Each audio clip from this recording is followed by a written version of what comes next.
Pessoal, tudo bem? Bem-vindos para mais um Fala Dudu e a gente vai fazer uma pequena sequência sobre taxa de câmbio, tá?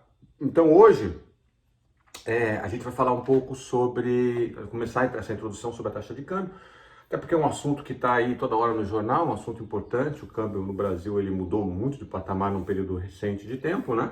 E as pessoas ficam perguntando, pô, o que aconteceu? Como que o real se valorizou tanto? E o que isso tem a ver com a situação doméstica e com a situação internacional? E ficam elaborando teorias. Eu vou começar dizendo o seguinte para vocês.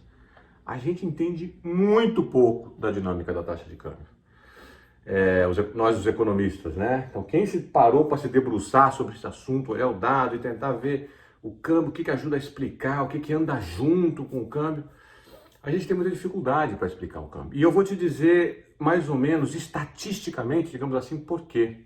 O câmbio é um animal, assim, uma variável que oscila muito. As outras variáveis econômicas, tipo crescimento, né, risco, medida de risco, taxa de juros vis-à-vis a taxa de juros estrangeira, elas variam também, mas variam muito menos do que o câmbio.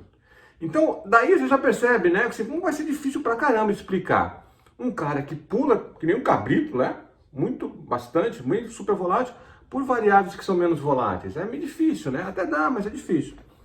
Então, quando os economistas começaram a meter a mão no dado, sujar a mão, né, e tentar entender determinantes do câmbio, eles se frustraram, assim, muito difícil prever, muito difícil entender. O câmbio, estatisticamente, ele segue um padrão que a gente chama de passivo aleatório, que basicamente significa o seguinte: eu não sei prever esse cara.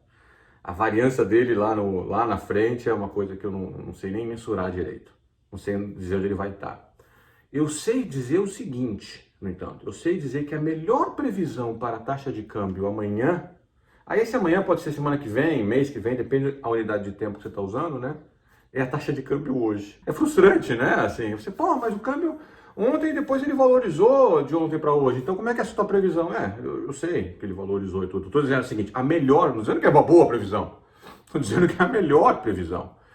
Então, a gente testa uma porção de modelo, coloca taxa de juros, coloca quantidade de moeda, coloca taxa de juros estrangeira, coloca várias coisas lá, né, na análise de dados, que a gente chama de análise de regressão, para tentar entender o câmbio e nada explica direito. Assim. Se eu tiver um modelo assim, de uma aposta, vamos supor que eu vou fazer uma aposta, né? Durante um ano eu vou apostar sobre quanto vai ser a taxa de câmbio no mês que vem. E eu falar, é a mesma desse mês? E aí no mês que vem ela mudou, certo? Aí eu falo, qual é o terceiro mês? Qual que você acha que é a melhor taxa de câmbio? Eu falo, a mesma desse mês, e faço assim consecutivamente, eu vou acertar mais do que um cara com um modelo lá cheio de variáveis, sofisticado e tal. Para vocês terem uma ideia do tamanho da nossa ignorância.